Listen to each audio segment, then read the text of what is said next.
আজকে সকালটা সকাল 5:30 থেকে শুরু করলাম। এত সকালবেলা উঠে গেছি। সকাল সকাল কি ফুরফুরে হাওয়া দিচ্ছিল। আর সকাল সকাল 9টার থেকে 10টা পর্যন্ত ভালোই হাওয়া দেয়। তো দেখুন কত সুন্দর হাওয়া দিচ্ছে, আমার বাড়ির গাছের পাতাগুলো হিলছে, বুঝতে পারছেন। তো আর একটু পরে যা প্রচণ্ড রোদ্র উঠবে না, তখন একদম আর বাড়িটাতে থাকা যায় না। দেখুন আমাদের এখানকার তুলসী গাছটা মারা গেছে, আর এই গাছটাতে যে নতুন নতুন কুশিগুলো বেরিয়েছে, তো সেগুলোর থেকে একটু সুন্দর সুন্দর ফুল দিচ্ছে, আর বাইরে দারুণ হাওয়া। তো ভাবলাম জানলা টান্নাগুলো খুলে দিই, আর সকালবেলা তো খুলতেই হবে। আর এই মনোরম হাওয়া দেখে আমার লাভ নেই, তো ঘরটার ঝাড়ঝাঁটা দিতে শুরু করে দিলাম। আর আপনাদের দাদাভাই আর আমার ছেলে এখনও ওঠেনি। এখন তো অনেক সকাল, শুধু আমার শাশুড়ি মা আছে বাইরে, তিনি উঠেছে। তিনি গরু টরু বার করে উঠোন টুঠোন ঝাড় দিচ্ছে, আর আমি এদিকে আমাদের ঘরগুলো ঝাড়ু দিচ্ছি। মা বাইরের কাজগুলো করে, আর আমরা বউগুলো সব ঘরের কাজগুলো নিয়ে ব্যস্ত থাকি। তো যাই হোক, এই যে দেখুন আমার শাশুড়ি মা গরুগুলো হয়তো বের করে দিল, গরুগুলোকে জল টল খেতে দিল, আর আমরা এই ঘরের কাজগুলো নিয়েই ব্যস্ত। কিন্তু এত গরম পড়েছে না, মানে বলে বোঝানো যাচ্ছে না। ঘরগুলো একদম প্রচণ্ড ধুলো হয়ে যাচ্ছে। একে তো বৃষ্টি বাদলা নেই, কারণ বৃষ্টি টিষ্টি পড়লে একটু গাছগুলো একটু শান্তি পায়, আমরাও একটু শান্তি পাই, যাতে এই যে ধুলো পড়েছে সে ধুলোগুলো একটু বসে যাবে। আর আমরা মানুষগুলো কীভাবে বাঁচবো বলুন তো। আর একে তো দোষ আমাদেরই, এই প্রকৃতির সাথে মানে ছেড়খানি করাটা হচ্ছে মানুষের স্বভাব। যেরকম বাড়ি টাড়ি যখন মানুষ বানাচ্ছে, যে গাছপালা কেটে ফেলছে, তো সেই গাছপালার বদলে বাড়ির আশেপাশ দিয়ে গাছ লাগাক, কিন্তু কেউ কিন্তু গাছ লাগাচ্ছে না। তো তার ভোগান্তিটা আমাদেরকে এখন ভুগতে হচ্ছে। যখন আমরা ছোট ছিলাম তখনকার দিনের কথার থেকে ধরুন, তখন লোকেরা যে গাছপালা কেটেছে, তার আস্তে আস্তে তো তাপমাত্রাটা বাড়ছে। আর একটা গাছ লাগালে সে 2-1 বছরে কিন্তু বড় হয় না, সেই গাছ বাঁধতে অনেকটা সময় লাগে। কেটে ফেলতে কিন্তু একটুকু সময় লাগে না, সে কয়েক ঘন্টার মধ্যে গাছ কাটা হয়ে যাবে। হ্যাঁ, একটা গাছ যখন কেটেই ফেললেন, তো বাড়ির আশেপাশ দিয়ে আরেকটা গাছ লাগিয়ে ফেলুন। কিন্তু আমরা সেটা করি না, ভাবি বাড়িঘর নোংরা হবে, পাতা পড়বে। কিন্তু এটা উচিত না। এই যে এখন এত প্রচণ্ড গরম পড়ে গেছে, বাঁচা প্রায় মুশকিল। আর বাচ্চাগুলো তো একদম ঘরে থাকতে চায় না। কতদিন আমরা ফ্যান চালিয়ে আর এইভাবে থাকবো বলুন। আর আমাদের তো এরকম সামর্থ্যও নেই যে আমরা এসি কিনবো। আর এসি কিনেই বা লাভ কী? এখন তো প্রচুর পরিমাণে যারা শহরে থাকে তারা এসি ব্যবহার করছে, কিন্তু এসিটার থেকেও তো বিদ্যুৎটা যে তৈরি হচ্ছে, সেটাও কিন্তু তাপ বাড়াচ্ছে পৃথিবীর। তো যাই হোক, এদিকে আমাদের লাইনটা যে চলছে, সেগুলো কিন্তু জলের থেকেই তৈরি হচ্ছে, আর এদিকে কলকারখানাগুলো থেকে এই প্রকৃতি উত্তপ্ত হচ্ছে। তো এগুলো কথা আর কি বলবো, সবাই তো সবটাই জানে, কিন্তু তা আমরা গাছ লাগাতে চাই না। কিন্তু আমরা গ্রাম্য পরিবেশের মানুষ, তো আমরা কিন্তু গাছ লাগাই। গাছ কেটে ফেলার পরেও আমরা বাড়ির আশেপাশে আমরা গাছ লাগাতে ভালোবাসি। কারণ একটা গাছ যদি আমরা লাগাই, সেই গাছের থেকে আমরা ডালপালা যেগুলো পাবো, সেগুলো আমাদের কাঠের উনানের কাজে দেবে। ডালপালাগুলো দিয়ে তো সেগুলো রান্নাবান্না হবে, আবার দরকার পড়লে আমরা আবার গাছ লাগাবো। কিন্তু শহরে তো সেটা নেই। তো যাই হোক, অনেক জ্ঞান দিয়ে দিলাম। এই দেখুন তোমাদের সাথে কথা বলতে বলতে আমার সংসারের অনেকটা কাজ এগিয়ে গেছে। তো স্নান করে আসলাম, এখন আমি স্নান হয়ে গেল, তো সিঁদুরটা পরে আমি পুজো দেব। আর সিঁদুর পরার নিয়ম কি তোমরা জানো? না জানলে কমেন্টে বললো। আর আমি যেভাবে সিঁদুর পরি, প্রথমে সিঁথিতে দিব, তারপরে কপালে, তারপর ললাটে, আর এই যে শাখা পলায় দিয়ে ব্যাস প্রণাম করে নিয়ে নেব। অনেকে কিন্তু অন্যভাবে দেয়। আর আমাদের যে আমরা যে হিন্দু মহিলারা গলার মধ্যে সিঁদুর দিই, এটার মানেটা অনেকে অনেক রকমভাবে নিতে পারে। যেরকম আমরা তিলক চন্দনের ফোঁটা পরি, কণ্ঠে তিলকের ফোঁটা বা চন্দনের ফোঁটা দিই, এই সিঁদুরটার দেওয়ার অর্থটাও কিন্তু সেটাই। তো যাই হোক, এখন পুজোর কাজে লেগে পড়ি। ভগবানের সেবা দিলে পারে মনে অত্যন্ত বেশি শান্তি আসে। ওরা বাবা ছেলে মিলে তো একটু পরে উঠেছে, তো আমি যেহেতু আগে উঠে ফেলেছি, কার জন্য রান্না চাপাবো? এমনিতেই আমরা দেরি করে খাই। তো ওই জন্য ভাবলাম আজকে যেহেতু তাড়াতাড়ি উঠে গেছি, আগে ভগবানকে সেবা দিয়ে নিই, তারপরে মানুষের সেবার কথা ভাবা যাবে।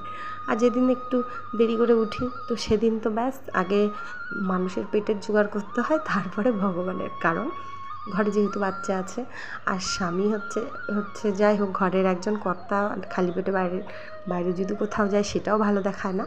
ওই জন্য তাদের জন্য আগে জোগাড় করতে হয়। আর রান্নাঘরেতে একবার ঢুকলে আর বাইরের কাজগুলো মনেই থাকে না, কারণ বাইরের কাজ পরেই করতে হবে।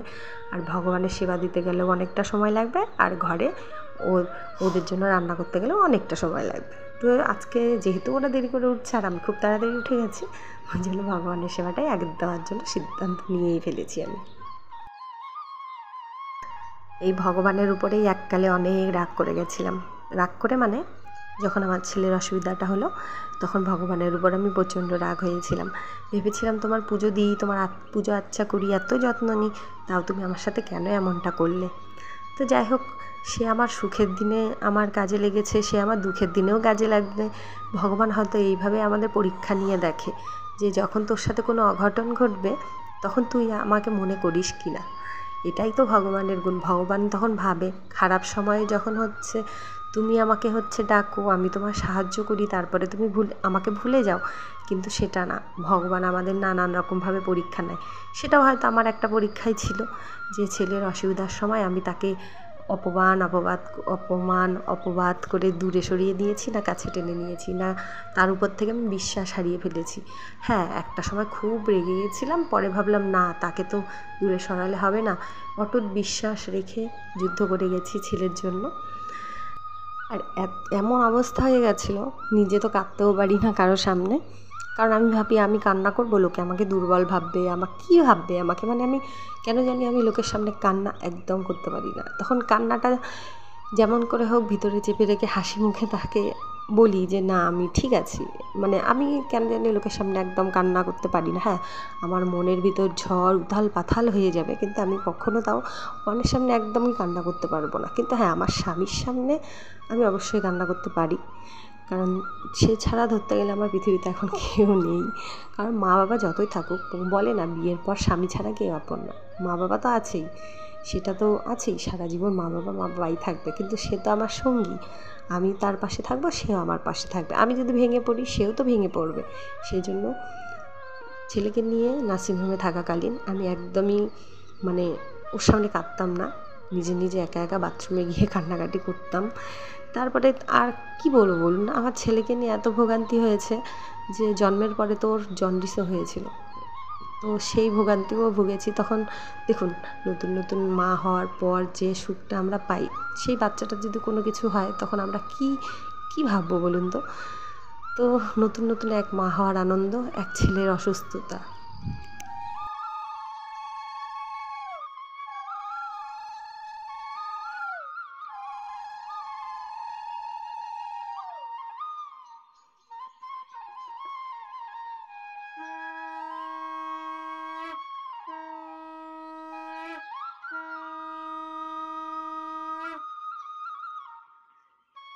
জন্মের পর জন্ডিস, থাকলাম অনেক দিন হাসপাতালে।